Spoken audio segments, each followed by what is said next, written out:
Hello दोस्तों, आप लोगों ने रॉबर्ट कियोसाकी की book rich dad poor dad तो पढ़ी होगी और ये बुक वर्ल्ड की सबसे शानदार बुकों में से एक है।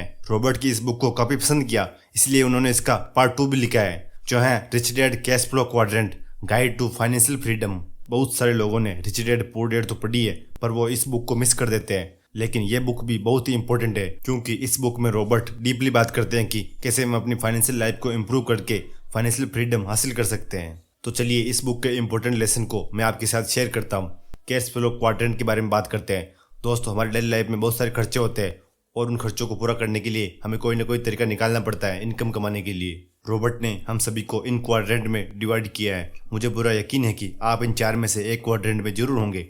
तो आइए इसको हम डिटेल में समझते हैं। अगर आपको पता नहीं है कि इन 4 कैटेगरी के लोग किस तरह सोचते हैं, किस तरह अपने काम करते हैं, तो हम अपने लिए सही कैटेगरी चुन नहीं पाएंगे। तो ये 4 क्वाड्रेंट हैं ESBI।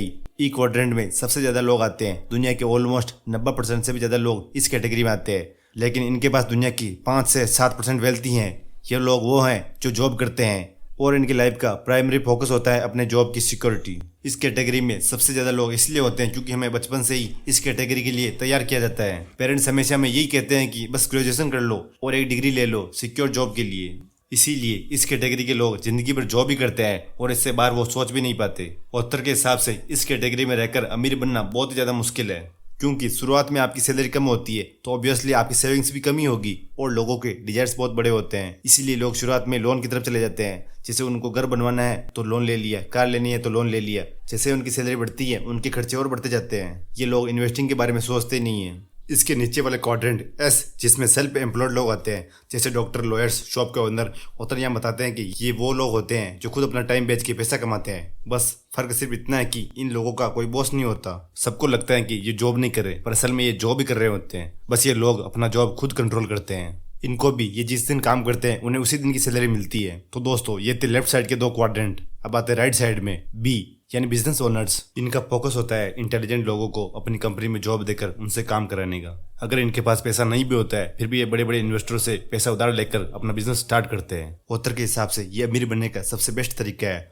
क्योंकि ये एक सिस्टम क्रिएट करते हैं पर शुरुआत में इनको बहुत ज़्यादा मेहनत करनी पड़ती है और काफ़ी ज़्यादा रिस्क भी लेने पड़ते हैं। और फाइनली चौथे क्वाड्रेंट में आते हैं I यानी इन्वेस्टर्स। ये मेरा फेवरेट क्वाड्रेंट है। इन इन्वेस्टर का मेन फोकस होता है to make money work for them, कि कैसे वो अपने कमाए हुए पैसों को काम पर लगाए। क्योंकि लेफ्ट साइड वाले जिस तरह अपना टाइम देके पैसा कमाते हैं उसी तरह ये अपना पैसा देके और पैसा कमाते हैं, जिसे हम पैसिव इनकम भी कह सकते हैं। ये लेफ्ट साइड वाले एक्टिवली काम करते हैं और इनको इनकम तभी मिलती है जब ये एक्टिवली काम करते रहे, जिसको हम एक्टिव इनकम कहते हैं। अगर इस कैटेगरी वाले लोग राइट साइड में आने की कोशिश नहीं करेंगे तो चांसेस हैं कि ये जिंदगी भर काम करते रह जाएंगे। ये कोई रॉकेट साइंस नहीं है, आप सब भी राइट साइड में आकर पैसिव इनकम जनरेट कर सकते हो। तो चलिए इस बुक के इंपॉर्टेंट लेसन के बारे में बात करते हैं। पहला है चेंजिंग क्वाड्रेंट। दुनिया के सबसे ज्यादा लोग इस कैटेगरी में क्यों आते हैं? क्योंकि हम लोगों को स्कूल या कॉलेज से तैयार किया जाता है। आपको राइट साइड में आने के लिए किसी डिग्री की जरूरत नहीं होती है। इसमें एक्सपर्ट बनने के लिए आपको खुद सीखना पड़ता है। आपको बिजनेसमैन या इन्वेस्टर बनने के लिए डिग्री नहीं चाहिए, लेकिन आपको उस बिजनेसमैन या इन्वेस्टर के लिए काम करने के लिए डिग्री चाहिए। रॉबर्ट कहते हैं कि लोग जिंदगी भर अपना क्वाड्रेंट बदल नहीं पाते, जिसकी वजह है डर। लेफ्ट वाली कैटेगरी में आपकी इनकम के लॉस होने के चांसेस बहुत ही कम है, पर राइट साइड में काफी रिस्क होता है। इसमें आपका टाइम और पैसा दोनों वेस्ट हो सकते हैं। इसी डर की वजह से बहुत सारे लोग जिंदगी भर इस कैटेगरी में रह जाते हैं। रॉबर्ट के रिच डैड कहते थे कि जब आपको पैसा खोने का डर रहता है तो आप फाइनेंशियल सिक्योरिटी के बदले अपने आप जॉब सिक्योरिटी चुन लेते हैं। बिजनेस और इन्वेस्टमेंट में रिस्क तो है पर वो हमेशा रिस्क नहीं है। अगर आपको उसकी नॉलेज नहीं है फिर भी आप इन्वेस्ट करे जा रहे हो, वो एक्चुअली रिस्की है। Lesson 2, your today decide tomorrow. आप आज जो काम करते हो उसी से आपका फ्यूचर डिसाइड होता है। अगर आप यंग एज में इन्वेस्टमेंट शुरू कर देते हैं तो रिटायरमेंट के बाद आप एक शानदार लाइफ जी सकते हैं। अगर आप रोज जंक फूड खाते हो और बीमार हो जाते हो तो आपको सरप्राइज नहीं होना चाहिए। आप अपनी लाइफ के जो भी इंपॉर्टेंट डिसीजन लेते हो तो जरूरी नहीं कि उसका रिजल्ट आपको आज ही दिखे। आप जिम करते हो तो एक दिन में बॉडी नहीं बनती है और आप स्मोकिंग करते हो तो एक ही दिन में कैंसर नहीं होता है। इसीलिए हर चीज में टाइम लगता है, हमें पेशेंस रखना पड़ता है। अगर आप सच में फाइनेंशियल सिक्योरिटी चाहते हो तो आपको सिर्फ बाहर की चीजें नहीं, अंदर का माइंडसेट भी इंप्रूव करना पड़ेगा और इसका कोई शॉर्टकट नहीं है। आपको अपने अंदर एक लॉन्ग टर्म थिंकिंग डेवलप करनी पड़ेगी।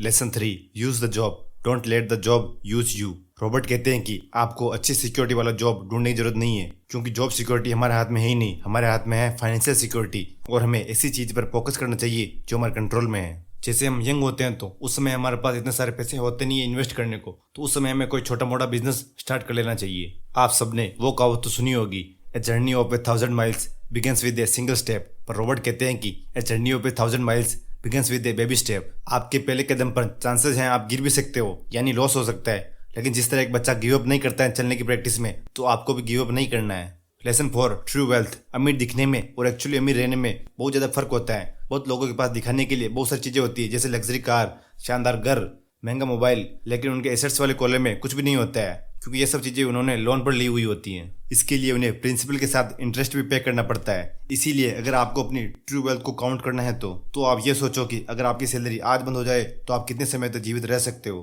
क्योंकि हो सकता है लोग दिखने में अमीर हो, उनके पास बड़ा घर है, शानदार बंगला है और बहुत अच्छे अच्छे पहनने कपड़े हैं, लेकिन अगर उन्होंने ये सब खरीदने के लिए कुछ भी सेविंग्स नहीं की और उनके बैंक अकाउंट में भी कोई सेविंग्स नहीं है, तो वो दिखने में अमीर जरूर लगेंगे, लेकिन उन्हें ये चीज़ समझनी चाहिए कि हमारे खर्चे हमेशा बढ़ते रहेंगे पर हमारी इनकम टेम्परेरी होती है। जब तक आप काम करते हो तब तक, या आप हेल्दी रहते हो तब तक। इसीलिए अगर आपको सच में अमीर बनना है तो लेफ्ट साइड से राइट साइड में शिफ्ट होना ही पड़ेगा। तो दोस्तों फाइनली मैं यही कहूँगा कि आप कितना पैसा कमाते हो ये मैटर नहीं करता, आप कितना पैसा बचाते हो ये मैटर करता है। आज की वीडियो में बस इतना ही। वीडियो अच्छी लगी तो वीडियो को लाइक करें, चैनल को सब्सक्राइब करें। Thanks for watching.